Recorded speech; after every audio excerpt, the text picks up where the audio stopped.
Bom dia, boa tarde, boa noite. Esse é mais um programa, mais uma edição maravilhosa do Me Conte Aí.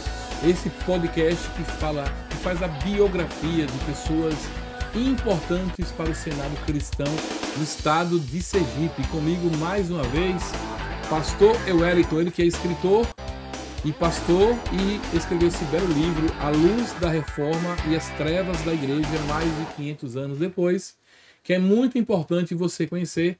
É uma autocrítica muito interessante que você deveria conhecer para se livrar de exploradores da fé, impostores que dizem ser pastores. Então tem também isso. E Jesus já alertava que viriam os falsos mestres. Então nós estamos na época da grande seara dos falsos mestres e você precisa entender. E quero também te pedir rapidinho, vai lá, faça a sua inscrição, compartilhe, porque é assim que você vai nos ajudar a levar essa biografia, a história desses grandes homens de Deus para muitas outras pessoas. Pastor Wellington, a paz do Senhor Jesus. Mais uma vez estamos aqui. Mais uma Grande é a minha satisfação em poder mais uma vez realizarmos esse podcast. Bom, satisfação é nossa, porque não conhecia esse homem de Deus, agora já estou conhecendo. Amanhã eu estarei gravando com outro grande homem de Deus, vai estar aqui o pastor Tino Caster, que é reitor de uma universidade lá nos Estados Unidos, vai estar contando também a sua história. Ele que é um brasileiro, que vai estar, que é reitor de uma universidade hoje nos Estados Unidos. Veja que coisa interessante. Que legal, né? Verdade. E ele vai estar trazendo essa biografia. Nós vamos conhecer essa bela história também, assim como estamos conhecendo essa belíssima história. Tem vários comentários lá no programa já, muita gente comentando. Gostei muito de conhecer a sua história. E olha, vem novidades por aí. Né? A JUEC pode ter a versão 2025, mas isso é para um outro momento. Vamos dar continuidade, passo a passo, à história do meu querido amigo e irmão, pastor Wellington. Vamos lá, pastor.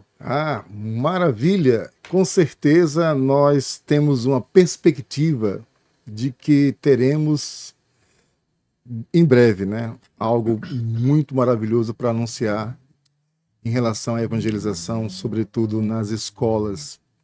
Bom, pastor Ari, evangelização, me permita uma parte, em forma de unidade, não apenas com uma denominação. Essa é a versão mais poderosa que eu acredito. Com certeza. E é a evangelização através da unidade do corpo, né? Não há dúvida, essa é a fórmula bíblica para realmente alavancarmos na terra a obra de Deus. Sim. Como obreiros, né? Porque a obra é de Deus, mas nós somos cooperadores da sua obra. Então ele, através de nós, realiza o seu plano aqui na terra. Bem, pastor, nós havíamos, a última vez, falado a respeito do trabalho da JUEC, né? Que desenvolvemos durante 5 anos. Isso. E ficamos naquele aspecto em que foi a parte mais difícil, né? Que foi o desmonte da JUEC. E isso ocorreu em 93, no ano 93. E a partir daquele momento, Só explicando, pastor Wellington, explique para os novos ouvintes, telespectadores ou internautas, como você queira falar, o que é JUEC, para eles entenderem um pouquinho o que é JUEC. Muito bem, é oportuno porque alguém pode estar assistindo agora. A JUEC é uma sigla que significa Juventude Estudantil Cristã. Perfeito. Foi um grupo que foi levantado em 1988, portanto, o finalzinho da década de 80, tendo em vista o grande objetivo é evangelizar os estudantes secundaristas. Perfeito. Tá? E desde o primeiro momento que ela se levantou, ela fez esse trabalho com a participação de muitos jovens das mais diversas denominações evangélicas aqui em Aracaju.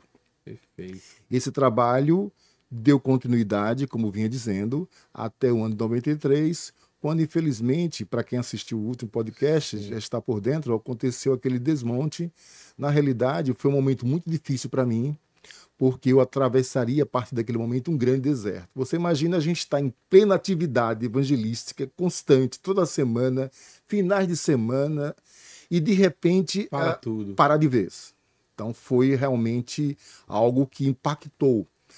E analisando, a gente pode perceber que outro objetivo não tinha a não ser uma visão muitas vezes estrábica da parte da liderança, uma visão, digamos, míope, né? Em que não conseguia enxergar de fato a importância e a relevância que esse trabalho tinha para o estado de Sergipe.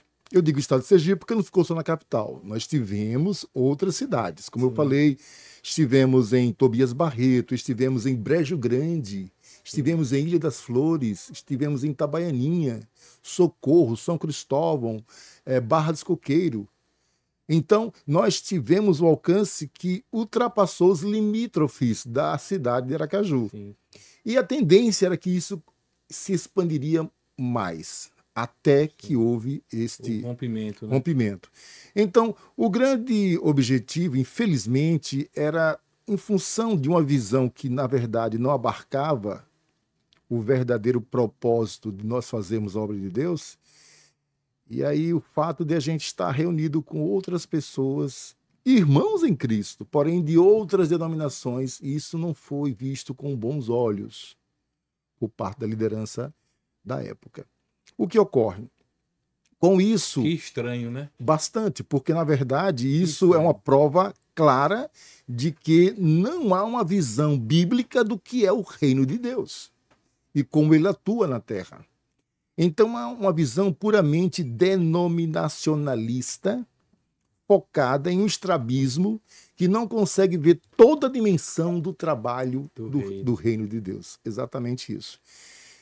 E daí eu passei por esse processo difícil, porque eu percebi, logo depois, naqueles dias, que o objetivo era guilhotinar o líder.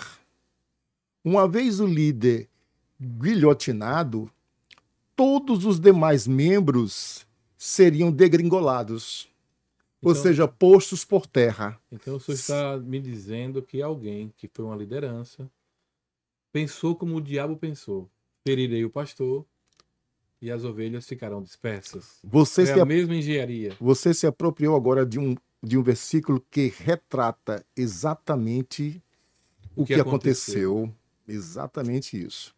Ai, Deus dos crentes. É terrível, mas a realidade é que isso é fato, aconteceu conosco. Sim. Então, a minha prostração foi muito grande naquele momento, por não entender o motivo, e na verdade não houve um motivo, né, para que freasse, desse um break tão forte nesse trabalho. E o objetivo, na verdade, eu acredito, era que eu definhasse espiritualmente. Mas graças a Deus, pastor Ari, aquele tempo, as raízes da minha fé cristã já tinham se aprofundada tanto que eu alcancei lençóis freáticos que lhe alimentaram. Que me alimentou. E eu sobrevivi todo aquele período terrível. Certo? E passou-se então o ano 94. Foi um ano muito difícil para mim, porque eu não conseguia me manter parado, estático, certo? Eu sonhava com o trabalho da JUEC quase toda noite. As minhas noites eram assim, eu sonhando que estava fazendo o trabalho, que o trabalho estava em pleno desenvolvimento e que quando eu acordava, eu tinha aquela frustração terrível, aquela tristeza profunda. Então foi um período que eu passei a orar mais, buscar a Deus, para que Ele me ajudasse, para que eu não viesse sossobrar. Né, para que eu viesse me manter firme e que eu passasse por todo o processo. Se é necessário passar, passaria, e que a minha chamada não fosse assassinada. Porque a verdade é isso, existem muitos pastores, tá entendendo, que infelizmente são verdadeiros assassinos de chamadas ministeriais. É uma triste realidade, mas praticam todo tipo de coisa para fazer cessear a ação daquela pessoa e lançá-la totalmente ao ostracismo. Então, o objetivo era que eu ficasse no ostracismo. Tá? Mas nesse tempo que eu estava fora da cena do trabalho, eu estava orando a Deus, buscando a Ele a direção para o que Ele queria que eu fizesse pós-JUEC, né? Pós aquele acontecimento. Então, aconteceu que depois eu fui fazendo uma avaliação a respeito de tudo. Eu falei, meu Deus, será o que fizemos valeu a pena? E eu quero informar uma coisa muito interessante agora a respeito disso. Parecia que todo o trabalho que tínhamos feito até aquele momento havia sido perdido. Mas os anos posteriores foram encarregados de nos provar que aquele trabalho foi um trabalho eficaz, eficiente e que produziria frutos cujos frutos permaneceriam, e muitos dos quais eu contemplaria. Pastor Ari, eu fiz uma relação aqui de jovens na época que estiveram conosco na evangelização das escolas e que com o passar do tempo, Deus me fez entender que a JUEC não era só um grupo para evangelizar, era uma escola de evangelistas que estava preparando jovens para no futuro estarem exercendo a obra de Deus em um ministério, em alguma igreja. Eu não tinha consciência daquilo, de que realmente ali era uma escola de preparação, tá entendendo? Mas essa semana, estando em casa, eu comecei a fazer uma retrospectiva mental de tudo o que aconteceu e pensando nos resultados que podem ser palpáveis. Hoje, esses resultados são palpáveis, são visíveis. E acredita que eu cheguei ao seguinte resultado. A JUEC produziu, depois que ela foi degringolada, vamos assim dizer, prostrada, derrubada, colocada em ruínas, ela produziu 16 pastores. Realmente. E eu posso até aqui fazer menção de alguns deles, porque são pessoas que nós temos contato, conhecemos, ainda nos relacionamos. Por exemplo, o pastor Redival Alcântara, ele é pastor na igreja presbiteriana, aqui em São Cristóvão. Pastor Norberto Paixão, pastor Augusto Oliveira, pastor Walter Augusto, pastor João Leite, pastor Edivaldo, pastor Fábio Ribeiro, pastor José Carlos Pinheiro, este é da Assembleia, pastor Almésio, também da Assembleia, pastor Francisco, Jaziel Rodrigues, que também é pastor, e por um tempo ele passou pela JUEC, e por um tempo ele foi missionário na África e depois na Europa. Pastor Dogival, pastor Rivonaldo Rabelo, pastor Vanderlei, pastor Genivaldo e pastor João Francisco. 16. Presbíteros. Temos o Jonatas Siqueira, que serve ao Senhor na Assembleia de Deus do João Alves, Elinaldo Lima, José Manuel, Williams de Jesus, Eilton Gomes e Robson Meirelles. Muitos dos que eu citei aqui, nós ganhamos para Jesus na porta das salas de aula, nos corredores da escola. Claro que esse trabalho não seria possível se eu estivesse só. E indiretamente, os que foram também salvos posteriormente, mas ouviram a JUEC, aí inclui meu nome também nisso aí. Sim! Bom, já que realmente o senhor reconhece isso, sim. Então a gente vai para 17 pastores. Quer dizer, o fruto está aí, manifestou-se. E vou lhe ser sincero, eu tenho uma inclinação muito forte para a área de evangelização. Eu crio tudo que a ideia é que sempre no meio tem que envolver pessoas para serem salvas e serem abençoadas. Então, é fruto de um trabalho que eu fui exposto, né? E a JUEC foi um desses trabalhos. Com certeza. Eu tive exposição a outros posteriormente, claro, mas esse foi o primeiro de todos. Então, assim, é o primeiro contato que foi feito, foi pela JUEC em sala de aula. Então, assim, é algo que marca qualquer pessoa que teve um momento como esse e que deve voltar a marcar novamente para essa geração que está tão necessitada, sabe, de um evangelho que saia das quatro paredes, que saia de uma bolha e encontre outros caminhos a encontrarem pessoas perdidas por onde ela está indo.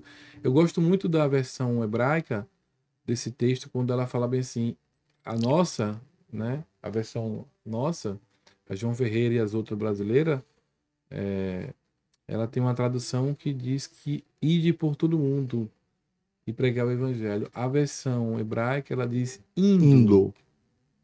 Então, é onde você está indo. Entendeu? Você está fazendo qualquer coisa, indo. Você pode Exatamente ser assim. um plantio para alguém que está faminto do reino de Deus.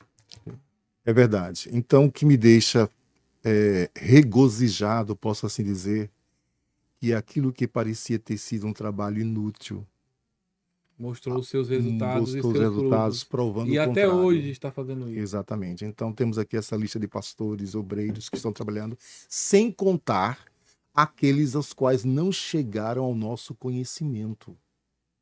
Quantos pastores existem pelo Brasil que não chegou ao nosso conhecimento? Um fato interessante que eu quero até acrescentar a esse momento que nós estamos falando sobre o fruto que permaneceu, é o pastor Norberto Paixão, que é o pastor em uma igreja aqui em Aracaju, não me recordo agora o nome da igreja, é uma Assembleia de Deus.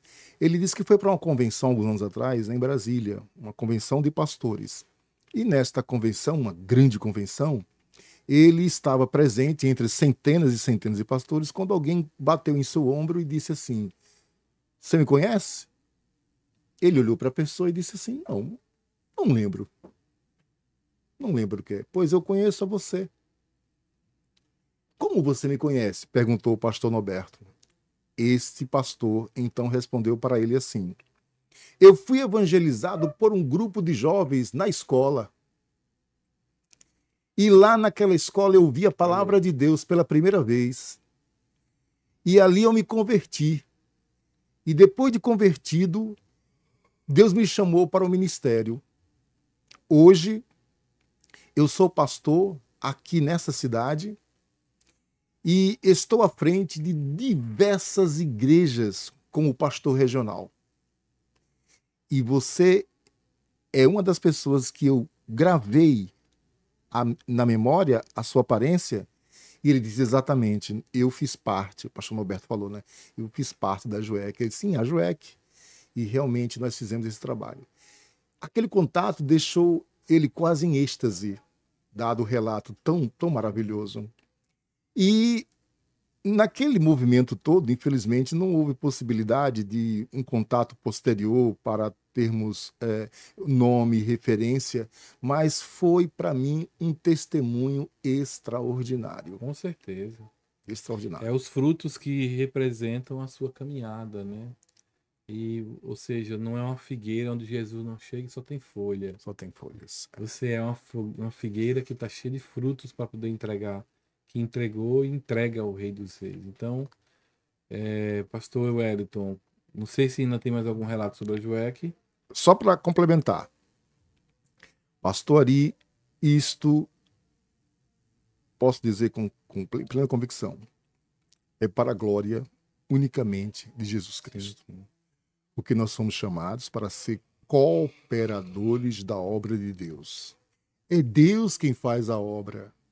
Agora, por misericórdia, Ele nos chama para sermos cooperadores na sua obra. E eu tenho certeza que a eternidade ainda reserva algumas surpresas que só saberemos o total dos frutos quando estivermos do outro lado, e assim nós daremos conta da dimensão que esse trabalho teve e os frutos incontáveis que, enquanto estivermos do lado de cá, não saberemos exatamente calcular. Perfeito. Concordo plenamente, pastor. Então, por favor, qual seria esse complemento? Dando sequência, em 95, eu orava a Deus a respeito da minha situação, porque eu estava me sentindo sozinho, muito triste muitas vezes, muitas perguntas, praticamente nenhuma resposta. É terrível quando assim. Você tem tantas perguntas, mas as respostas não chegam. Então Deus falou para mim através de uma irmã no Círculo de Oração, que é um trabalho que a Assembleia de Deus desenvolve, né? Dizendo que Deus iria abrir uma porta para mim. E eu entendi que essa porta era uma porta dentro da obra de Deus. Nesse mesmo ano, eu fui convidado por um pastor para visitar a cidade de Itabaianinha. E esse pastor já me conhecia, né? Ele conhecia a minha mãe, a minha avó, a minha família já o conhecia. Pastor José de Jesus, irmão. E ao me convidar, eu tive a oportunidade de chegar lá. Sempre eu viajava assim, de dois em dois, né? Eu e um companheiro, na época foi eu e José Almo. Ele já descansa no Senhor. Aliás, muitos jovens da JUEC já estão do outro lado, mas deixaram as suas marcas. E a coisa mais importante, que eu quero dizer isso para a glória de Deus, é que Deus, com todas as minhas deficiências, dificuldades, Deus me usou para marcar a minha geração. Ou seja, um trabalho aparentemente não bem avaliado pelas pessoas, não muitas, mas algumas delas, e parecia algo ineficaz, mas por que se tornou o que se tornou? Porque a obra é de Deus. A obra não é minha. E ali eu cheguei em Itabaianinha e o pastor dessa cidade, 95, me convidou para ser coordenador dos jovens. Eu já tinha tido a experiência de ser coordenador dos jovens na série da Rua Bahia, por um período de tempo. Mas ali era uma nova perspectiva, porque eu nunca tinha me deslocado da capital para o interior. E ali ele disse, olha, eu quero colocar você aqui como coordenador. Eu falei, pastor, aqui não tem coordenador? Sim, tem, mas eu quero que você fique aqui coordenando, aqui como coordenador geral e ajudando os jovens e tal. Eu recebi essa incumbência como sendo uma resposta daquilo que Deus tinha me dito meses atrás. Ele era pastor em Itabaianinha, responsável por a cidade de Arauá e Tomar do Jeru. Cidades que ficam ali, circunvizinhas, exatamente. Naquela época era eu um pastor para 3 campos, né? 3 municípios. Tinha uma carência muito grande de pastores, né? Hoje já tem pastor para cada cidade. E ali eu comecei um trabalho. Deus fez algo extraordinário. Um avivamento veio sobre aquela juventude que também marcou época. Nós conseguimos ali trabalhar com jovens, tanto na escola, fomos para a escola também. Lá ainda cheguei para uma escola muito grande lá no município. E também fizemos um trabalho que nós denominávamos de EUMADIM. EUMADIM significa Encontro da União dos Jovens da Assembleia de Deus em Itabaianinha. INN é a sigla para Itabaianinha, né? INN. E realizamos vários encontros, mas foi numa proporção que era algo para chamar atenção. Como Deus trabalhou com jovens tão simples e os avivou de tal forma que o trabalho teve uma propulsão, a palavra é essa, como nunca antes na história daquela cidade. E a gente ia para as praças, evangelizava nas ruas, a mocidade fazia passeata pela rua, chegamos a levar a banda de música da Assembleia de Deus da Rua Bahia, eventos nas praças, distribuição de folhetos, carro de som. Foi um trabalho sem precedentes na história daquela igreja. Evidentemente que eu tive um grande apoio do pastor José de Jesus, que acreditou no nosso trabalho e nos deu um apoio que era necessário para que desenvolvêssemos o que foi desenvolvido. Sem esse apoio, provavelmente não teríamos executado. É preciso que se reconheça isso.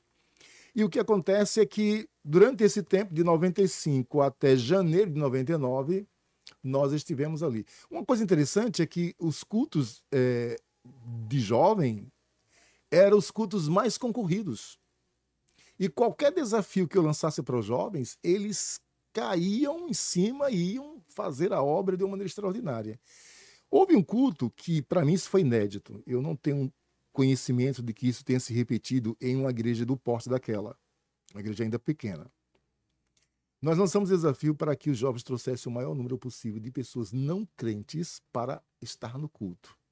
Porque era um culto de jovens, nós íamos pregar a palavra de Deus, e esses jovens caíram em campo de uma maneira tão tremenda que chegou a 153 visitantes numa única noite. Foi algo tão extraordinário que a igreja praticamente teve que ficar do lado de fora para liberar o espaço, para liberar os bancos para os visitantes. nós contabilizamos naquela noite daquele domingo 153 visitantes, entre jovens, adultos, adolescentes. Então foi algo assim que eu nunca vi se repetir mais. Mas foi aquele dia que Deus preparou. E muitas pessoas se converteram ali. Então a cidade cresceu assim em número, cresceu também espiritualmente, porque fazemos estudos, oração, jejum. Então era um trabalho que conclamava a mocidade a se envolver no reino de Deus. Então foram tempos inesquecíveis, foram tempos que a gente lembra com muita alegria, e até mesmo aquela geração de 95, que hoje são todos senhores e senhoras casados, com famílias, eles testemunham, e muitos deles estarão assistindo esse podcast, de que nunca houve um tempo de tamanho avivamento para a juventude daquela igreja como os anos de 95 a janeiro de 99. Foi algo extraordinário, marcou a história daquela igreja. É evidente, pastor Wellington, que na sua vida, na sua história, né, no seu chamado, o apelo natural à prática da evangelização é algo que, de fato, precisa ser analisado e retornado. Mais do que nunca nos dias de hoje, porque a gente se confunde muito com o chamado com a missão. Há uma certa confusão. De fato, acontece mesmo. Então, assim, claramente, por fatos, o senhor tem uma missão. Não sei se tem um chamado. Veja como é interessante. Mas a missão está clara. Aonde o senhor coloca para fazer uma missão, a coisa vai lá. É aquela história de militar, né? Missão dada, missão cumprida. Chamado é uma coisa mais contínua, do dia a dia, que requer um monte de habilidades, que requer um arsenal de gente junto, cooperando. Não é fácil se manter uma estrutura funcionando para manter um chamado. Mas para fazer uma missão é algo assim surreal, e que Deus convida e convoca pessoas específicas para fazer isso. A evangelização é algo que é assim. Eu me lembro que tinha um pregador que faleceu recentemente, chamado Reinhard Buch. Ele era um alemão que foi convidado por Deus a fazer missões na África. Só que ele disse que o chamamento dele para fazer essas missões era muito diferente, porque ele era muito, vou usar um termo bem chulo aqui, ele era muito ganancioso, entre aspas, com o chamamento de pessoas. Então ele queria ver milhares de pessoas nas atividades de cruzadas que ele fazia, e ele viu. Teve cultos que o Reinhard Buch participou, idealizou, melhor dizendo. Ele pegou 2 QT do exército de lá, abriu uma placa que um QT puxava para um lado, outra para o outro, e fazia uma placa, se esticava no meio, evangelização pelo fogo. E 3 milhões de pessoas eram chamadas para aquele lugar. Né? Maravilha. Era coisa surreal. Mas só ele conseguia fazer aquilo. Agora, os frutos do chamamento para o chamado, outros pastores pegaram. Sim. Que coisa interessante. Muito, muito interessante. Ele fazia o chamamento, nunca conseguiu montar uma igreja, digamos assim, esplendorosa, poderosa. Mas outros pastores que não conseguiam fazer a missão que ele fazia, estão fazendo lá. Tem um chamado Daniel, não é Edgar. Estou Edgar Oirengue, parece que o nome dele é esse. Tem uma igreja lá com mais de 3 milhões de pessoas no culto. É coisa assim. Extraordinário. Você tem uma ideia, o diácono anda de carrinho de golfe para poder chegar até o fim da igreja. Imagino. Olha que dimensão. Eles criaram uma cidade onde cada irmão que se converte recebe um terreno para morar dentro da cidade que ele criou.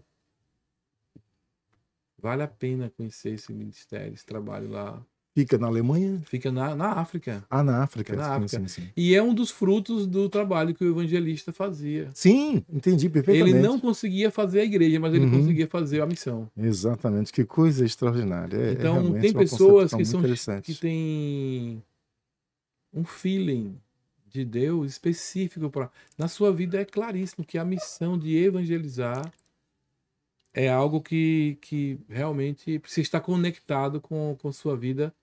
Até o senhor falando dos fatos e dos feitos, seus olhos brilham. Então tá acesa essa chama aí. Não há dúvida, está acesa essa chama e sei que ainda há muita estrada pela frente para que nós possamos. E se depender de nós como instituição de comunicação, de produção, de evangelização, nós vamos estar fazendo vários projetos que possam fortalecer, vamos chamar assim, esse novo modelo JUEC 2025, porque desde que eu conheci o senhor e eu fui partícipe do benefício de ser alguém que foi alcançado também por esse evangelho na escola, eu comecei também a sonhar que eu quero também poder participar e poder estar presente para essa garotada, para essa juventude hoje que precisa voltar a entender o que é o sagrado e respeitar o sagrado. Vou dar um exemplo. Nós estamos desenvolvendo um projeto aí para trazer de volta a Bíblia como livro dentro das casas das pessoas. Porque a Bíblia está só agora no celular. De fato, tem sido assim. Só que a representatividade da Bíblia como escritura na sua casa tem um símbolo sagrado de propósito muito grande que as pessoas estão perdendo. Que não se compara com qualquer coisa digitalizada. Não se compara. E tem um outro detalhe. Isso aqui escrito se tornou uma estátua, se tornou um estatuto. Você não tem como alterar esse livro mais. Não. Qualquer adulteração vai retirar sua originalidade. Sim. Mas no digital, se eu alterar qualquer coisa, ninguém percebe que foi feita a adulteração. E aqui qualquer adulteração você vai perceber claramente. Ela não há como. Ela é claríssima a adulteração. Aqui não, aqui você altera e ninguém percebe. Então a gente está vivendo uma época onde a gente precisa voltar a essa originalidade. Então nós estamos fazendo um monte de materiais aí para trazer e colocar que a pessoa tenha a Bíblia na sua casa. Não é como um amuleto, mas como representatividade de um poder sagrado na sua casa, aonde você olha, preciso ler mais. Exatamente. Aonde a criança veja e sintonize com a palavra, ao invés de sintonizar com um videogame no celular. Hoje a gente vê essa epidemia tecnológica alcançando todos os arraiais. E isso é realmente muito lamentável, porque os resultados aparecem junto com isso. Não há dúvida disso. Filho matando pai e mãe, como aconteceu agora recentemente de um menino de 14 anos, e ainda falando, eu faria tudo de novo. Não tem afetividade nenhuma com seus pais. Então, por quê? Se a palavra de Deus tiver como entranhas naquela casa, como sagrado e trazendo essa respeitabilidade, só aquela presença já atua. Então, e falando um detalhe importante, que às vezes a gente deixa desapercebido isso. Por diversas vezes a Bíblia fala de representatividade. Você vê, por exemplo, a serpente no deserto que representava Cristo, e quando ela era levantada no meio do deserto, havia um poder que era exercido nas pessoas extraordinariamente. Através dessa representatividade. Perfeito.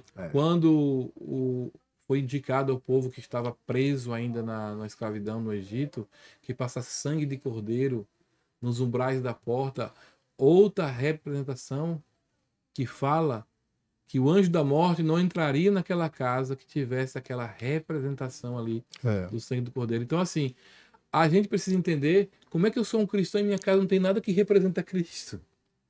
De fato. Então precisamos voltar a muita coisa que nós nos perdemos no meio do caminho. E uma delas é a evangelização de rua, é a evangelização anônima, é a evangelização sem interesse predatório religioso. Exatamente, sim. Entendeu? Totalmente disruptivo dessa intenção, um evangelho genuíno, simples, autêntico, como o JUEC entrava simplesmente na sala lá, pedia ali a atenção e falava da palavra, entregava folheto, tchau, acabou. Exatamente. Dessa forma que acontecia. Então, pastor, tem mais algum complemento que você gostaria de falar? Sim. Dá para entrar no ministério agora? Vamos entrar agora no ministério. Então, chegou janeiro de 1999, o pastor foi transferido ali da cidade de Itabaianinha para uma outra cidade. E assim sendo, obviamente, o nosso trabalho ali foi concluído, né? Ficamos assim saudosos no sentido de que a obra tinha alcançado uma proporção, num ritmo muito, muito grande, mas obra de Deus, né? Chegado o tempo, então nós concluímos também o nosso trabalho. E aí, nesse período foi em janeiro de 1999, entre janeiro deste ano para o ano seguinte, eu prestei exame vestibular, né? Já tinha tentado uma vez ou duas, não tinha conseguido. E eu entendi que se algum momento eu não consegui, é porque aquele momento foi utilizado com o fim de trabalhar para o reino de Deus, mas que agora provavelmente eu alcançaria, e de fato alcancei, né? Aí em 2000 eu fui aprovado para o curso de pedagogia pela UFS e comecei a minha carreira acadêmica na cidade universitária, professor José Luiz de Campos. E assim, eu também vivenciei um outro momento, naquele instante em que estava entrando na academia, eu me casei também, tá? Lamentavelmente, pouco tempo depois, esse casamento se desfez, certo? Situações difíceis que me aconteceram, porque a verdade é que as pessoas se casam não é para se separarem, mas para viverem, né, conforme a palavra de Deus diz. Mas foi uma situação muito complicada, né? E que acabou que esse casamento se desfez. Mas eu pedi graça a Deus para permanecer firme no propósito de que o chamado de Deus para a minha vida não poderia ser tolhido ou impedido por qualquer coisa. Sim, sim. Eu confesso que na Federal eu não fiz um trabalho ostensivo de evangelização, mas foi uma coisa mais presente em sala de aula, colegas que eu tinha um contato maior, em grupos de trabalho, sempre dando o meu testemunho. Entendi também que o meu testemunho pessoal, deveria ser mais contundente do que o que eu falava. Então, por algum momento, eu me mantive em silêncio, priorizando o meu testemunho silencioso do comportamento, das posturas, que ficava muito evidente. É tão interessante que quando eu fui adentrar a sala no primeiro dia de aula e que eu tive dificuldade de ter acesso, de repente cheguei um pouquinho atrasado, porque estava tentando me localizar naquela imensidão, né? E quando eu entrei, me sentei numa cadeira mais próxima e depois que aquela aula terminou, uma pessoa chegou para mim e disse assim: "Você é cristão?" Eu falei: "Sim, eu sirvo a Deus." "E como você sabe? Você me conhece?" Ela disse: "Não, é que quando você entrou ali, eu notei que você era uma pessoa diferente." E essa diferença a pessoa geralmente classifica a Deus. Exatamente. Então eu disse: "Meu Deus, eu tenho que preservar", porque eu não vim com camisa com mensagem evangélica, não vim de paletó nem de gravata, eu vim normal, como for para uma escola. Se eu tivesse pelo menos estampado alguma coisa na camisa, a pessoa poderia associar aquilo a alguém que, né, não necessariamente que quem use seja um cristão. Sim. Mas eu percebi que ela foi sincera. Não, porque quando você entrou, eu olhei em você e vi uma pessoa completamente diferente. Falei: "Meu Deus, me ajuda para que com todo esse tempo que eu vou passar aqui, 5 anos, eu possa realmente sustentar um grande testemunho. E quando eu abrir a minha boca, eu possa ter uma palavra que seja de autoridade, em função daquilo que as pessoas já viram antes, certo?" Mas foi um período realmente difícil. Sabe que vida acadêmica não é uma coisa fácil, né? E na Federal ainda muito difícil. Dominante. Mas eu louvo a Deus porque ele me sustentou. Porque foi um Naquela período... época o movimento de esquerda já era forte? Já? Sim, já era forte. Com certeza já era forte. E os professores, que tentavam incutir de todas as formas a mensagem nos alunos, né? Eu não lembro... Marxista, né? Marxista prevalecente, e isso praticamente a maioria dos professores. E as pessoas dizem que não há doutrinação. Ah, sim, com certeza. De tal maneira que disciplinas as mais diversas, eles tinham que ter o viés, né? Então, por exemplo, o estudo do Paulo Freire, né? Que pedagogia é a palavra, mas é a última palavra nas universidades. A sociologia dos oprimidos, né? Isso, a pedagogia dos oprimidos. E isso a gente percebia claramente uma visão completamente distorcida, agradável e aplaudida por todos, sim, mas eu sempre tive o discernimento para separar essas situações. Muito convincente na teoria, né? Não, muito convincente. Mas na prática ninguém quer trabalhar. Ninguém. O que observa-se é que realmente... Quer ficar em Bolsa Família, Bolsa isso, Bolsa aquilo e mais nada. E as pessoas colocam aquilo ali como a melhor teoria de todas e que nada pode se opor ou dizer o contrário disso. E Deus me ajudou que eu pude andar por esses meandros ao tempo em que tinha sempre meu pensamento formado, né? Não precisei me adaptar, me adequar à realidade. Porque... Já foi preparado, né? Pela graça de Deus, fui preparado. Mas acontece que quando eu estava concluindo o curso, isso foi em 2005, eu falei, meu Deus, eu precisava ganhar uma vida para ti aqui nessa universidade, porque todo esse tempo eu procurei de uma maneira ou outra dar o meu testemunho e também no momento em que muitas tentações me viam e Deus me guardou de todas, porque eu não posso atribuir isto a mim mesmo como que se eu fosse um cristão tão capacitado que eu não pudesse em algum momento ser levado pela enxurrada de tantas coisas que acontecem ali. Eu atribuí a uma ação de Deus, que cortou sempre os laços, que impediu que eu resvalasse os meus pés e mantesse a minha postura. Bem, Deus me trouxe até aqui, eu, na verdade, disse para ele, eu disse assim, Senhor, eu quero ser luz na Universidade Federal do Sergipe. Agora, de passagem, me conceda um diploma que eu possa concluir. As dificuldades foram muitas, financeiras, de toda a ordem possível que você pode imaginar. Mas em tudo a mão de Deus me guardou e me sustentou. E acontece que quando estava terminando o 10º período, uma jovem colega que me acompanhou durante a mesma turma, né, que a gente teve do início até o final, ela então começou a conversar um pouco mais comigo da vida dela, que ela sentia um vazio muito grande em seu coração e que ela acompanhou o meu caminhar durante aquele tempo. E se eu tinha alguma coisa para dizer para ela, eu disse sim. E aí então nos encaminhamos para a Bicem, que é a Biblioteca Central. Lá ficaria melhor para a gente sentar à mesa e conversarmos. E ela disse, tá bom, vamos. E fomos para lá. Veja que experiência tremenda. Quando sentamos à mesa, eu então comecei a falar um pouco mais de Jesus para ela e explicar o porquê daquele vazio e como aquele vazio poderia ser preenchido e como como Jesus morreu pelos pecados dela e ela poderia estar livre de todos esses pecados a qualquer momento que ela reconhecesse que era pecadora e que Jesus o aceitava mesmo assim. Jesus a aceitava mesmo assim. E falei com ela durante uns 20 a 30 minutos a respeito da mensagem da salvação. E eu perguntei, você sabe que apesar de você ser pecadora, Deus lhe aceita por meio de Jesus. Se você reconhece e confessar os seus pecados, você será livre hoje. Você terá uma nova vida. Você quer, então, receber a Jesus como Senhor e Salvador? Ela disse, sim. Eu falei, pois agora eu vou orar por você. Aí eu disse, Romanos 10, versículo 9 e 10, diz que devemos crer com o coração e confessar com os lábios. Como você não sabe orar, eu vou repetir uma oração. Não há nenhuma mágica no que eu vou dizer. O que vale é o que está no coração.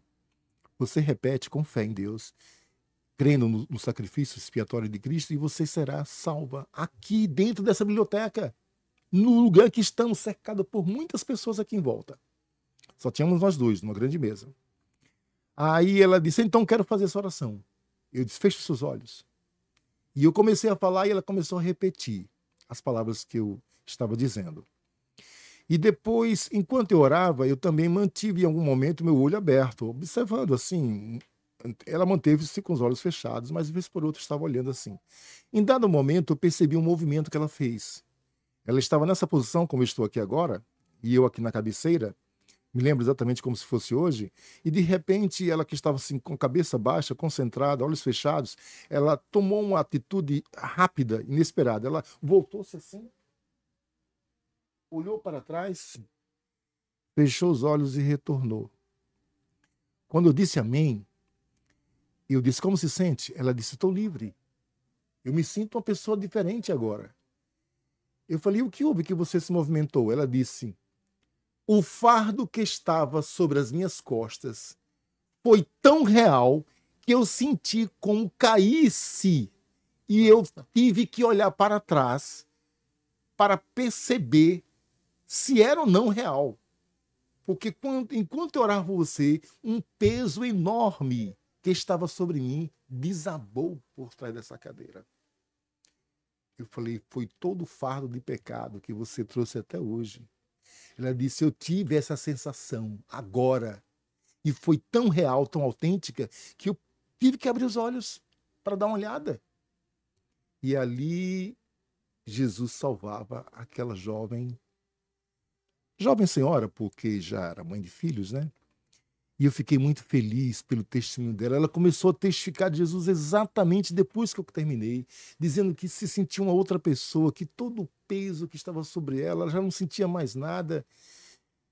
E faltava poucas semanas para nós terminarmos o curso. E cumprindo assim, com aquilo que você pediu ao Senhor. Ela aceitou Jesus Cristo. E de uma forma tão poderosa e tão autêntica, porque o fardo é arrancado mesmo, né? Exatamente assim aconteceu. Não existe um fardo você carregando. Existe um livro, né, chamado O Peregrino, que conta uma outra história, que até falávamos sobre isso ontem no podcast aqui. Que é o enredo do filme de John Bunyan, ele se passa em um cristão que carrega um fardo imenso. Sim, é um clássico esse livro, já li. É um clássico e todo mundo ama. Depois da Bíblia, segundo o que informa, dizem aí, que é o livro mais lido depois da Bíblia. Mas veja, não há amparo para essa filosofia, comparando a essa experiência, porque quando Jesus chega, o fardo é destruído. Sim, claro. As dificuldades nós temos, mas isso não quer dizer que são fardo, porque o dele é mais leve. É isso mesmo. Ele faz uma compressão nos nossos fardos. Então, essa autenticidade dessa experiência, ela é magnífica e comprovando, então, a experiência do seu pedido, né? Que uma vida fosse... E na sequência, depois da Bem, eu tive, como eu falei, eu tive dificuldades, né? Esse foi o aspecto espiritual, essa vitória que eu recebi. Eu tive dificuldades de diversas maneiras, sobretudo a questão financeira, porque as pessoas... E quando chegou no ministério, como é que chegou o senhor no ministério? No ministério. O que acontece? Ocorre que em 2005 eu me formei, Deus me ajudou que eu não reprovei nenhuma disciplina, fiz o curso direto, sem interrupção, apesar das grandes dificuldades. Deus te ajudou, mas o senhor estudou, né? Sim, estudava mesmo. Porque tem gente que diz assim, Deus me ajude, mas não estuda. Mas não estuda. Aí o que acontece? Eu, então, fui convidar algumas pessoas, eu resolvi retornar a Itabaianinha para convidar aquele grupão de jovens que eu havia trabalhado anos atrás. Olha, a minha formatura vai ser agora em outubro de 2005. Eu gostaria de compartilhar com vocês essa alegria e tal. E o que acontece? É nesse momento que me acontece uma outra coisa que direciona a minha vida para um outro caminho que eu não esperava. Então aconteceu em outubro, o dia da minha formatura, em 2005. E naquele ano em que eu me formei, eu comecei, depois de todos os anos, de 2000 para cá, né, de 2000 até 2005, eu comecei a me relacionar com a jovem da igreja, de lá de Itabaianinha, que tinha sido fruto do trabalho também de evangelização dos jovens. Éramos amigos, muito próximos, e na realidade todo esse tempo eu não tinha tido nenhum interesse por ela. Mas aquele momento foi um momento em que Deus estava reescrevendo a minha história a partir de uma posição que até então eu não esperava, nem imaginava, nem havia cogitado essa possibilidade. Sim. E essa jovem foi justamente uma das jovens que ganhamos para Jesus na época, lá atrás, 1998. Ela tinha 15 anos apenas. E eu acabava reencontrando ela anos depois, e ali começamos. Em 2008, então, nós nos casamos. Rapaz, que coisa. 2008. Então, sua esposa é fruto do trabalho. Foi eu que eu estive pregando na noite em que ela se converteu a Cristo. Ela tinha poucos dias que tinha sido debutante. Tinha feito 15 anos de idade. O pai dela já era cristão, era um diácono da igreja, mas ela era muito católica, era da Legião de Maria. Mas Deus foi fazendo a obra na evangelização do pai, que sempre esteve mostrando a palavra de Deus para ela. E finalmente ela era muito curiosa para saber a verdade, mas muito voltada para o catolicismo, de praticar e fazer reuniões e tudo mais com jovens. Você foi casado em 2008, então fazem, no caso hoje, quantos anos? 15, 17 anos? 17 anos, perfeitamente. E tem filhos já? Já temos. Temos 2 filhos. O que acontece? É algo que eu não tinha imaginado, mas Deus havia preparado este caminho para eu colher um fruto que até então eu não imaginava que eu teria essa colheita. Primeiro você colheu o fruto para ele, depois ele devolve para você. Exatamente isso. O que ocorre? Depois de todos aqueles anos, de 2005 até 2008, nós só viemos a casar, namoramos em 2005, então foi do final de 2005, 2006, 2007. Em 8 de março de 2008, nos casamos. Mas acontece que eu já tinha me divorciado desde o ano 2000. E quando isso aconteceu, eu procurei o pastor presidente e coloquei sobre a mesa, assim como eu estou de frente para a sua pessoa, toda a verdade dos fatos. Evidentemente que eu não fui a única pessoa que eu procurei. Eu procurei assim uma pleiada de pastores que eu via como pessoas abalizadas, preparadas, maduras, para me aconselhar antes de qualquer decisão. Mas, na verdade, para ser sincero, nenhum deles demonstraram interesse em vir à minha causa, analisar e me ajudar. Então eu levei até as últimas consequências, ou seja, eu vou me manter nessa posição até o limite que eu posso. Porque nesse momento a gente precisa do apoio do pastor, que ele entenda que cada caso é um caso, que tem que ser analisado, tem que ser pensado, tem que ser visto com carinho, tem que se debruçar sobre a situação para tentar salvar. Nenhum deles fizeram isso. Mas eu fiz questão de chegar para eles, especialmente o presidente, e contar toda a situação. A resposta mais pragmática, se eu posso dizer... Foi um pedido de ajuda. Sim, foi um pedido... A mais pragmática que eu posso dizer assim, se é que posso, é dizer, entregue a Deus e com o tempo essas coisas... Deixa com Deus. Deixa com Deus e depois as coisas se resolvem. Então, logo depois, me divorciei. Aí, quando eu estava prestes a me casar com a minha esposa, Kelly, eu procurei outra vez o pastor. Disse, pastor, a minha história o senhor conhece toda. Até porque, é como se diz, isso faz parte da história também. Até porque, é como lhe disse, quando todas as coisas começaram lá atrás, eu procurei o Senhor, abri o coração, deixei tudo diante do Senhor aqui. O senhor deve ter lembrado de tudo isso. E acontece que eu me divorciei em 2000, e agora estamos em 2008, foram 7 anos ou um pouquinho mais que eu não me relacionei com nenhuma pessoa, mantive-me por graça e bondade de Deus fiel a Deus. E hoje eu encontrei uma jovem e, pelo padrão que eu vejo, eu vou fazer um bom casamento, eu vou acertar dessa vez. E o que o senhor tem a me dizer? Eu o procurei depois de ter procurado outros pastores que têm uma escala um pouco mais abaixo, e a resposta que eu tinha obtido é que eu seria finalmente excluído da membresia das Assembleias de Deus, em função de que eu estava indo para um segundo casamento. E eu então, agora eu precisava ouvir isso diretamente do presidente, que foi a última pessoa a quem eu procurei. Você estava condenado a ficar sozinho. Sim, sozinho. E chegou a dizer assim para mim, olha, eu não posso citar aqui o nome deles, mas ele disse, olha, eu Wellington, porque não era pastor, não chamava de Wellington, né? Tudo bem, você se casou, não deu certo, divorciou-se. Você tem dado um bom testemunho aqui na igreja, apesar de todas essas coisas, mas no momento em que você contrair núpcias com outra pessoa que você escolher, você não vai ser disciplinado. Você vai ser excluído, é exclusão. você não se tornará mais membro, não se tornará mais membro da igreja aqui não, porque nós não admitimos isso. Eu ouvi isso, inclusive cheguei a falar para, na época, minha noiva, né? Ou seja, já não foi pouco a Juec, agora outro drama, né? Outro. Eu cheguei a falar com ela, a situação minha é essa. Ela já estava ciente de tudo, porque conheceu minha história toda. E assim o que aconteceu? Eu falei, agora finalmente eu vou ter que estar cara a cara com o presidente, porque eu agora quero ouvir dele o que ele tem a dizer, porque as coisas estavam sendo encaminhadas. Eu namorei, eu noivei, e estava em preparativos para o casamento. E assim que aconteceu, eu o procurei. Isso, olha, anos depois, porque eu tinha procurado ele em 2000, pessoalmente estive com ele, e agora já era 2008. E assim eu coloquei diante dele toda a situação. E eu procurei saber qual seria a posição do ministério em relação a mim, que era membro da igreja desde os 10 anos de idade. Eu me batizei aos 10 anos, nasci na igreja, e diante daquela situação, que ele analisasse e me dissesse qual seria o veredito. Então ele chegou para mim e disse assim, olha, Wellington, o que tenho a dizer não depende de mim. Depende aqui da convenção.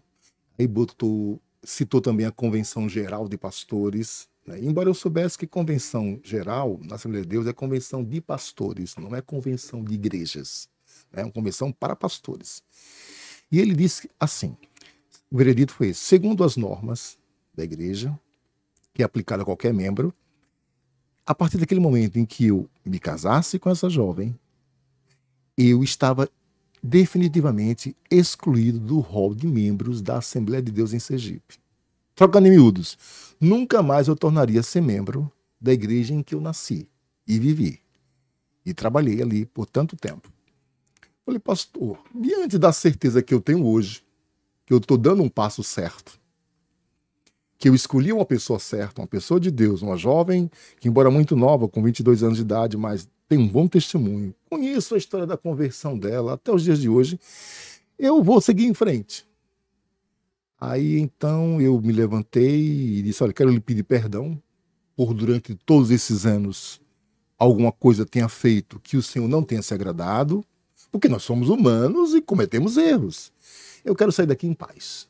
Se é assim que tem que ser, assim será. E aí eu me retirei. E foi o meu último contato que eu tive com a presidência, debaixo desse veredito, que eu não mais poderia pertencer à Assembleia de Deus. Agora o grande passe. Quem ia me casar? Se a jovem queria um casamento na igreja, uma cerimônia, ninguém na Assembleia de Deus poderia fazer meu casamento. Nenhuma igreja, nem no interior onde ela nasceu e viveu, e tem toda a sua família lá, caramba, em canto nenhum. Aí corremos, porque essa informação foi nos dada assim, de que não podemos, nenhum ministro vai fazer o seu casamento. Eu falei, meu Deus, que coisa. E aí então nós procuramos, a igreja que nos socorreu, assim, de última hora, eu digo última hora porque faltavam poucos dias, foi a Igreja Mundial do Poder de Deus. O pastor o pai dela, na época vivo, conhecia esse pastor, disse, não, fica tranquilo. Ele casa lá no cartório, traz os documentos, que a gente faz a cerimônia de casamento aqui na nossa igreja.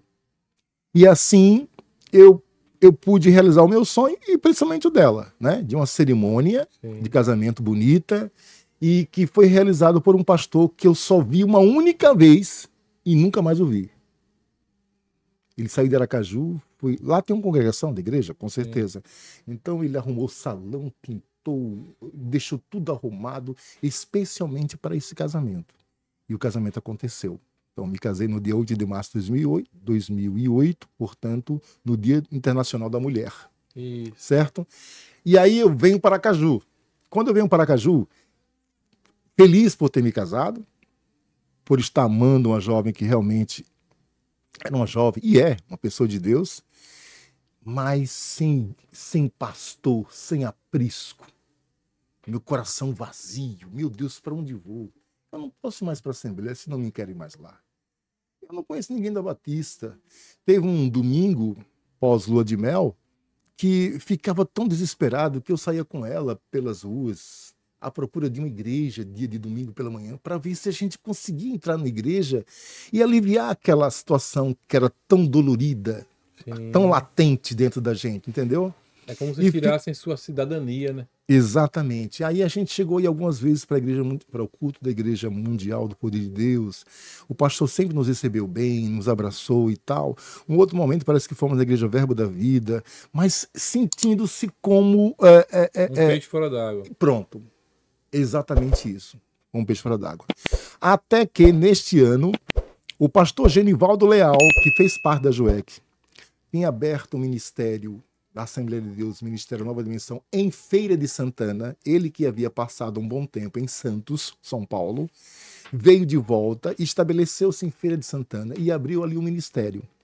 E depois de muitos anos, mas muitos anos, há esse reencontro. E o pastor Genivaldo, que foi um dos líderes da JUEC lá atrás, em 93, ele abriu os braços e nos acolheu. Acolheu a minha esposa com algo que na realidade eu não senti ao longo dos anos da parte de ninguém mais. E aí nós nos integramos à Igreja Assembleia de Deus, Ministério Nova Dimensão, fundado por ele em Feira de Santana, alguns anos antes. E aí fundou-se aqui uma congregação ligada à Feira de Santana. E ele nos chamou para começar o trabalho aqui. Já tinha a igreja lá em Feira. Sim. E era eu e outra pessoa que estava sempre ali ajudando, cooperando. E alguns finais de semana a gente ia para a Feira de Santana, fizemos muitas viagens, para dar apoio também lá ao trabalho, da evangelização, no trabalho que era necessário, apoiando ele e a esposa dele. E outro final de semana em Aracaju. Pelo menos uma vez ou mais por mês a gente estava em Feira de Santana. E assim o trabalho foi se desenvolvendo. Nós começamos ali na Rua Paraíba, no Siqueira Campos, depois passamos para a Rua Carlos Corrêa com Pernambuco, ali próximo à antiga feirinha, ali se estabeleceu uma nova dimensão. Deus nos ajudou que o trabalho começou a ter muitas pessoas, né, a trabalhar, a desenvolverem. Minha esposa, ela tem uma especialidade que é um dom de Deus também, de trabalhar com crianças, adolescentes também, mas principalmente com crianças. Nós formamos uma escola bíblica dominical que era o maior número de crianças, que envolvia todas as crianças da redondeza. Ela ia de casa em casa, de vila em vila, cativava as crianças, falava com os pais das crianças e dominicalmente reuníamos, o espaço era pequeno, o salão ficava lotado de crianças. Como também tinha adolescentes, mas o maior número de crianças. E assim nós fizemos um grande evangelismo com crianças, que chegou a alcançar também os pais. Na grande maioria, a gente fazia o seguinte: a gente tinha pouco recurso, mas a gente morava aqui na Rua Pernambuco, próximo a Desembargador Mainá. A gente fretava uma topique para levar crianças dali, que eram muitas, até lá, para que no domingo elas tivessem um domingo ali de manhã inteira, tendo lanche, ouvindo a palavra de Deus. Fizemos vários encontros, vários projetos voltados para isso, né? O projeto de talentos foi um dos grandes projetos. E assim o trabalho tomou essa dimensão. E uma das coisas que aconteceu interessante nesse período que está constando aqui no apêndice desse livro. Era um projeto para levar pessoas crentes a lerem a Bíblia. Certo? E a partir daí a coisa foi tomando uma formatação diferente. Porque eu passei a verificar o quê, pastor? Que existe um fenômeno muito ruim no meio evangélico que eu não que tenha criado esse termo, mas foi o termo que me veio, que chamo de analfabetismo bíblico. São pessoas que, embora cristãs, e que já têm uma longa caminhada, nunca leram a Bíblia completa, do Gênesis ao Apocalipse. E aí foi criado o projeto Apaixonados pelo Livro, que era a proposta de que todos os crentes lessem a Bíblia inteira o ano todo, de janeiro a dezembro. Nós temos uma planilha, que ele poderia ler o Antigo e o Novo simultaneamente. E esse projeto foi tão abençoador que nós começamos esse projeto em 2011 e até hoje esse projeto se mantém. Onde... lá na Igreja do Livro. Sim, exatamente. Nós todo ano, não digo que 100%, mas a grande maioria lê a Bíblia inteira. Já tem pessoas que já leram a Bíblia 10, 15 vezes. Então, em 2008, o senhor foi consagrado em 2010? Em 2008, eu fui consagrado a presbítero. Eu comecei como presbítero. Em 2010, foi que finalmente eu fui chamado para o Ministério da Palavra. Então, como pastor, como pastor de 2010 para cá. 15 anos se completa agora em setembro. E hoje a igreja, o senhor dirige ali no Siqueira Campos? Sim. E o que acontece? Depois dali, nós fomos para a Rua Rio Grande, o número diminuiu um pouco. Teve aquele período de crises e muitas vezes aquela questão. Quando você mostra o caminho, que muitas vezes ele parece ser mais estreito, e eu sou o pastor que gosta de apacentar, de estar de perto, de poder acompanhar o desenvolvimento da pessoa e muitas vezes até cobrar dela com o objetivo de que haja crescimento, houve uma certa, digamos, dispersão de pessoas que talvez quisessem uma igreja onde eles ficassem mais à vontade. Houve uma significativa diminuição. Mas a igreja se manteve com aqueles que entenderam a visão, abraçaram a visão e continuaram fazendo a obra do Senhor. E aí a gente passou a fazer assim uma evangelização mais voltada para o bairro, todo o bairro Siqueira Campos, todo o bairro, rua por rua, foi evangelizada, com carro de som, mini trio, com folhetos, que inclusive um deles eu trouxe aqui e te mostrei, é o projeto BJV, Breve Jesus Voltará. E isso fizemos por várias vezes, inclusive em época de pandemia também realizamos esse trabalho, não paramos. Foi quando a gente veio para o segundo lançamento desse livro, a segunda edição, porque a primeira foi em 2017, vindo a nova edição agora mais recentemente. E aí o que acontece? Nós, de acordo com a visão que Deus nos deu, eu estou percebendo que você está lendo aqui o livro, vai chegar daqui a alguns dias ao final. Deus nos deu uma visão de que a igreja precisa, de alguma maneira, passar por um processo de reforma. Eu não diria nos mesmos moldes que foi lá no século XVI, mas uma reforma em que a gente possa olhar para nós mesmos e entendermos o quanto nos distanciamos. Um dos grandes, digamos assim, desafios que o senhor passou mostra urgentemente essa necessidade. Porque, por exemplo, você preserva um ato celebrativo de uma cerimônia, foi o caso que aconteceu, que queriam fazer com o senhor, mas não celebram o ato deliberativo da pessoa. Porque se eu me atenho a respeitar o ato celebrativo de um casamento que já tinha na sua causa morrido, por que eu vou continuar com respeito a uma celebração que um dia houve? É de fato. Eu tenho que celebrar a vida. Isso. O ato celebrativo está na vida. A pessoa que não entendeu esse processo, ela perdeu um grande homem, poderia ser um grande pastor daquela denominação. Essa frase eu já ouvi de muitas pessoas que estão Porque lá. assim, você me dá um relato, sua esposa é uma pessoa hoje que te ajuda no ministério, principalmente com a questão mais complexa para os dias de hoje, que é cuidar de crianças. Porque hoje tem crianças de diversos espectros. Isso. Você tem que ter hoje a sintonia, a sensibilidade de lidar com todos esses espectros, autista, TDAH e tantas coisas que estão sendo descobertas nos dias de hoje. Sim, exatamente. E que tem todo um modo tratável, né? Você não pode tratar todo mundo por igual. E você tem uma pérola do seu lado que faz isso acontecer. Não tenho dúvida. Então, parabéns, minha irmã. O nome dela?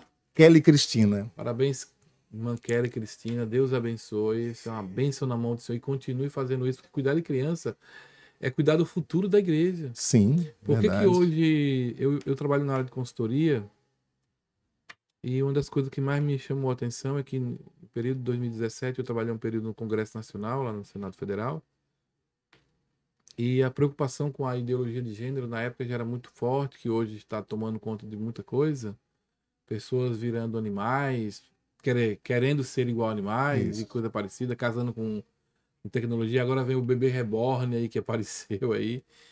Então, por que tudo isso? Porque a criança, na sua infância, ela foi abandonada.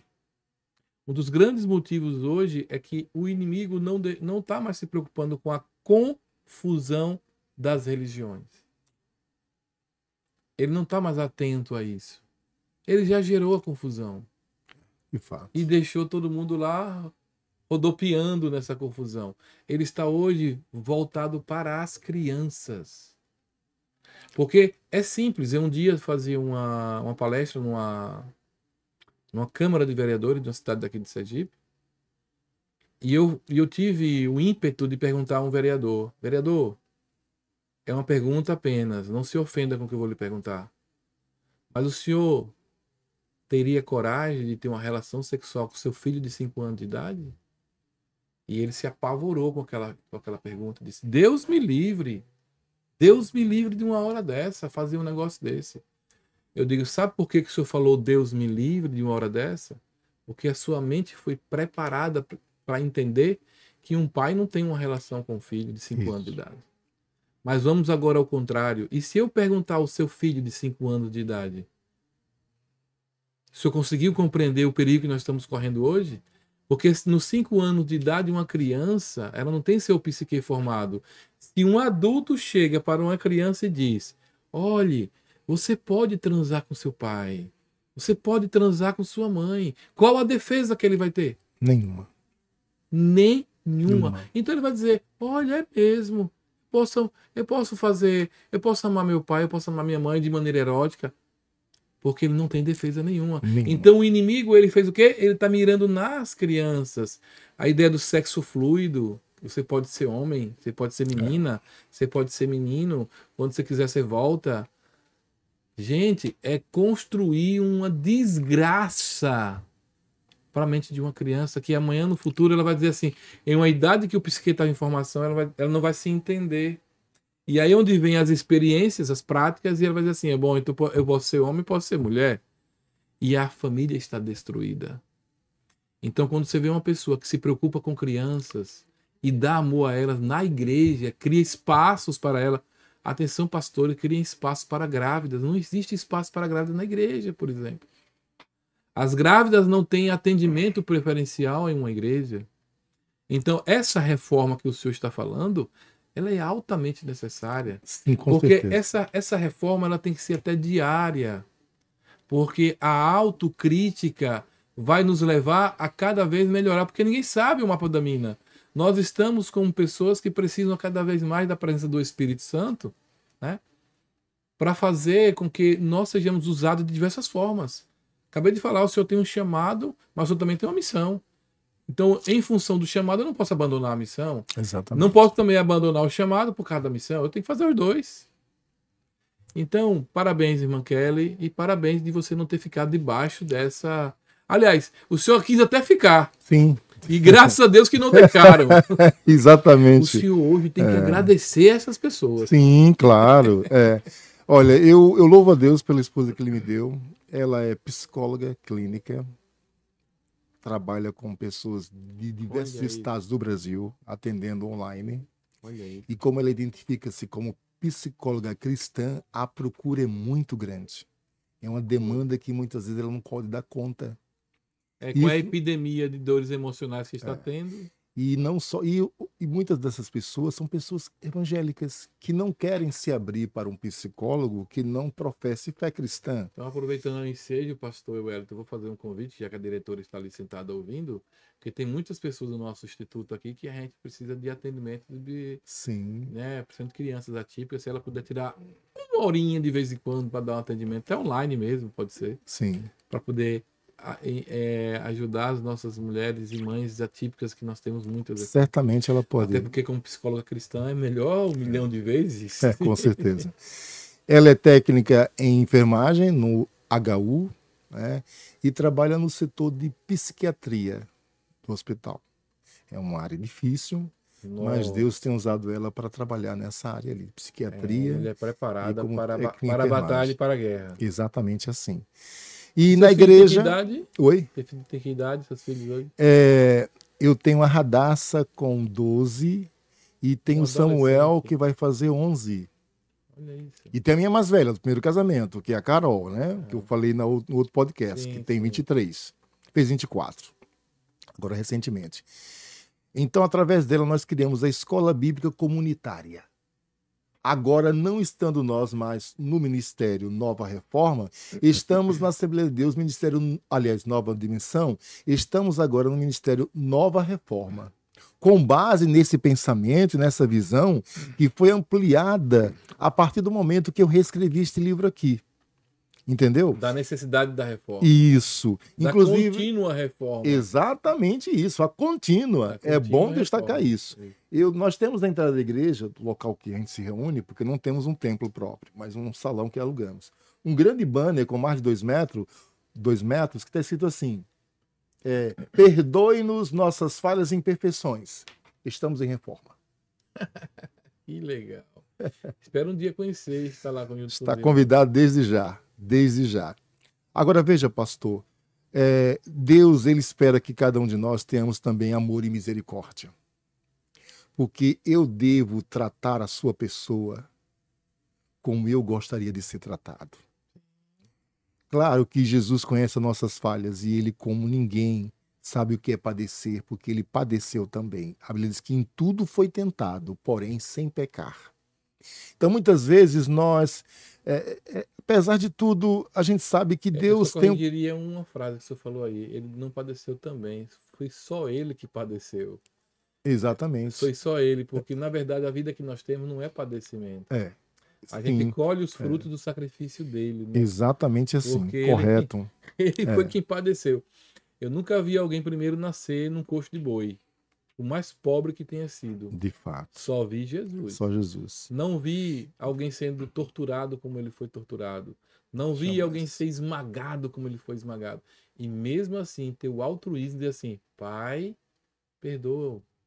Eles não sabem o que fazem.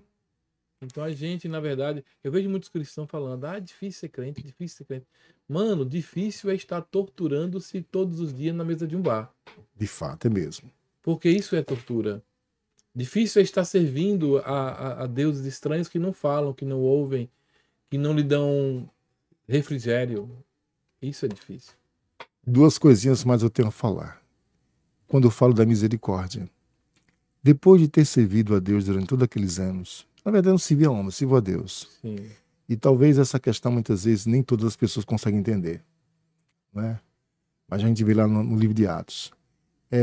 Eu achei muito cruel quando o pastor disse assim para mim: você vai ser excluído. Embora nós conhecemos toda a sua história, os seus ancestrais, Imagino, quem foram os seus avós. Eu sou aparentado na família com o missionário Euclides Arlindo Silva, que foi presidente, na época de que a minha mãe era jovem, da Assembleia de Deus aqui na Rua Bahia, cujo pastor foi mentor desse pastor. E ele sabia disso. Então eu disse isso apenas para dizer que não era uma pessoa assim que ele não conhecesse a história da ancestralidade da minha família. Tá entendendo? Conhecia muito bem. E aí disse: pastor, infelizmente, se é assim, eu lamento, mas eu vou seguir em frente, porque Deus me deu certeza que eu tenho que ir por esse caminho. Sim, graças a Deus você tomou essa decisão. Agora, faltou muita... graças a Deus, não há dúvida. Mas eu vi que aquele diálogo faltou a misericórdia e a compaixão. Mal podia ele saber que poucos anos depois ele experimentaria isso dentro da sua própria família, com as suas 3 filhas. Eu estou dizendo isso porque isso é fato público e notório. Sim. Não estou inventando nem caluniando ninguém. Sim. E as mesmas não foram disciplinadas, nem não foram excluídas. Por que 2 pesos e 2 medidas? Até porque todas elas casaram-se, né? Por que 2 pesos e 2 medidas? Porque mudaram o sistema religioso para acolher, né? E finalmente eu quero... É uma pena, mas ao mesmo tempo, pastor Wellington, eu quero dizer para o senhor o seguinte: que no seu caso, graças a Deus que isso tenha acontecido, porque senão o senhor não estaria experimentando hoje seu ministério, desenvolvendo seu trabalho, até porque já quiseram podar o senhor na JUEC, conseguiram fazer. Iam podar o senhor como escritor, iam podar o senhor como pastor. Então, graças a Deus, às vezes a gente não entende o trabalhar de Deus quando estamos dentro de um sistema religioso. Porque o sistema religioso, ele aprisiona a pessoa. Pode ter certeza que esse pastor teve esse problema também viveu na sua família isso. Ele é um aprisionado. ele não tem a liberdade que o senhor tem. Ele hoje não pode gozar da liberdade que o senhor goza hoje, porque o sistema religioso dele o afeta, porque ele sabe que ele também está debaixo do sistema religioso, ele está de uma forma não honrosa. Porque dentro do sistema religioso ele também foi acometido de coisas naturais da vida humana. Exatamente assim. Mas o sistema religioso é um ferrão que está lá, ferroando o tempo todo. Olha, você está aí, escondidinho, mas você sabe do que aconteceu. Então aquilo é muito pior. É igual alguém que está preso com um gota a gota caindo na sua cabeça todos os dias. Exato. E o senhor foi livre disso. Completamente. O senhor dorme de noite bem, o senhor acorda bem. Sim, não há dúvida. O senhor tem um povo hoje que Deus colocou na sua vida. Fato. Vai construir outras situações para ajudar mais pessoas ainda. Isso é a liberdade pelo qual Cristo Louvado nos libertou. seja Deus. Eu me alegro por ouvir isso. Entendeu? Isso é verdade. E infelizmente esse outro pastor, ele está debaixo de um sistema religioso cruel para estar revestido de um manto como os fariseus estavam, como os saduceus estavam, como os herodianos estavam, para tentar parar um homem que era imparável, que foi Jesus. Então o senhor, né, não fazendo uma comparação com Jesus, mas sabendo que esse Jesus está dentro de você, Sim. que o torna um ser imparável. Então, parabéns, Deus abençoe cada vez mais, que seu ministério cresça ainda mais, de homens assim, que precisam estar se reformando todos os dias. É isso mesmo. Que faculta o evangelho uma necessidade muito grande. Porque a unidade está sendo destroçada porque os homens não estão se reformando. De fato. Então, parabéns, Deus abençoe a sua conclusão, porque acho que já nós atingimos. Eu quero só mostrar o programa aqui... sempre com o pastor Wellington, sempre explode de um horário. Eu acho que em 2 minutos eu posso dizer o que está aqui escrito. Ó, na página 261 do livro, tem uma lista de pessoas. É mais de uma centena. Nossa. Todas essas pessoas leram toda a Bíblia pelo menos uma única vez. Fruto do seu trabalho. Exatamente. E são pessoas que até então nunca tinham lido a Bíblia. Essa experiência completa, né? E aqui eu fiz questão de ordem alfabética, colocar que desde a sua criação em 2013 até a edição 2022. A lista já está superada, porque todo ano tem novas pessoas. Graças a Deus. Mas eu fiz questão de fazer essa menção honrosa, porque foi esse projeto, Apaixonados pelo Livro, né, que proporcionou essas pessoas todas aqui, até pastores mesmo, a lerem a Bíblia completa. E aproveitando esse ensejo, gente, falar uma coisa para vocês. Leiam livros. Olhe, o vídeo, ele é legal, mas o livro é melhor. Por que o livro é melhor? Porque o livro, ele não traz a imagem definida que o vídeo traz. A imagem, ela é criada a partir da sua leitura. Sabe o que acontece com você? Novos circuitos são criados. Quer malhar seu cérebro? Leia livros. Não está indo para academia para malhar os músculos? Malhe seu cérebro também. A gente vê muita gente malhando o corpo, mas não malhando a mente. Exatamente. Aí está adoecendo aonde? Porque o inimigo mira aonde? Na mente. Então entenda isso, malhe. Eu tenho uma frase que eu carrego comigo que diz assim, que é minha essa frase. Quem carrega livros na mente, carrega uma mente equipada para qualquer desafio. Perfeito. Quem carrega livros na mente, carrega uma mente equipada para qualquer desafio. O livro prepara você para enfrentar qualquer desafio.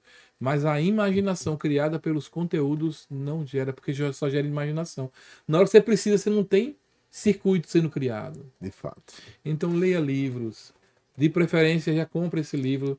O pastor Hélio vai estar aqui no vídeo aqui o número dele. E você vai poder comprar. Pode até encontrar no Planeta Gospel, ainda tem lá, em Shalom, com o irmão Mangueira, e no Lar Cristão. Também tem nessas 3 livrarias disponíveis esse material. Planeta Gospel, do nosso amigo Carlos. Shalom, que é de Mangueira, nosso irmão Mangueira. Isso. E a outra no Lar Cristão. Onde fica o Lar Cristão? Falando, o Planeta Gospel fica ali na rua de... É na rua Maruim, se eu não me engano. Santo Amaro, né? Santo Amaro. Santo Amaro, próximo ali da catedral. Isso. Viu? Bem em frente onde era a Igreja Internacional da Graça. Isso. Bem lembrado. A de Mangueira fica na Rua Bahia, esquina com Mariano Salmeron, será ali? Santa Catarina. Santa Catarina. Agora e a outra? Lá Cristão fica na Rua Mariano Salmeron, quase esquina ali com Bahia. E quem quiser também adquirir, pode pegar no telefone do pastor Wesley, adquirir seu livro e ler. Começar uma boa leitura. Posso dar uma palavrinha final? Fique à vontade, meu pastor. Durante todo esse tempo, eu procurei entender por que Deus me escolheu sendo eu que sou. Muitas vezes a gente busca respostas e elas nunca serão encontradas.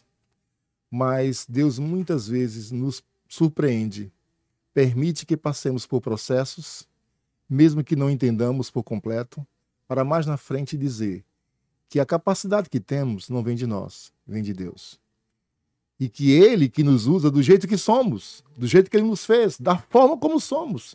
Porque Ele é Deus Todo-Poderoso, não tem nada que o impeça dele fazer através de nós a sua obra, o seu trabalho. Então, eu glorifico a Deus por ser uma pessoa que Ele escolheu, apesar de mim, para fazer algo para o seu reino. A minha grande surpresa é que eu ficava me questionando sempre, mas por que eu sou assim? Por que eu ajo dessa forma? Por que eu tenho dificuldade de falar em público, de me socializar com as pessoas? E justamente Deus pediu para eu fazer isso para Ele. Então foi agora, 1 ano atrás, quando eu tinha 54 anos, que eu então acabei tendo uma resposta. Quando foi constatado pelo médico, neurologista, que eu tenho a síndrome do espectro autista, como se chama a síndrome de Asperger, né? Mais comumente o TEA. E aí, depois de tudo isso, eu parei, glorifiquei o nome de Jesus, dizendo, agora tudo faz sentido, porque só Deus deu sentido à minha vida para realizar através de mim o que Ele fez para a glória exclusivamente do seu nome. Meu irmão, Deus te abençoe, Deus te guarde. Amém. E você é um homem de Deus, um homem ungido pelo Senhor, e os seus frutos estão perceptíveis e que virão muito mais ainda, tá? Amém. Deus te abençoe, manda um abraço a toda a igreja lá, que eu peço que a igreja receba esse podcast como uma bênção, conhecendo o biógrafo da história do seu pastor, essa história linda, maravilhosa, porque a vida de um homem é uma história linda. Porque o que importa é o que a Bíblia diz, é melhor o final do que o começo das coisas. Exatamente. Então, o seu andar está mostrando que é uma história que preserva principalmente um cristianismo autêntico, que não é um cristianismo teatral. Amém. Deus te abençoe. Deus seja louvado para sempre. Gente, terminamos mais uma belíssima história em 3 episódios, tá? Pastor Hélio deve voltar aqui novamente, mas como convidado para falar sobre a Bíblia sem religião. Vou botar ele no meio do fogo ali para poder a gente trocar tição aqui de fogo aqui. Deus abençoe sua casa, sua família, sua vida, no nome de Jesus. Não esqueça de deixar o seu like, tá? Isso é muito importante. E não esqueça também de fazer sua inscrição no nosso programa. O Me Conta Aí fica por aqui. Deus te abençoe.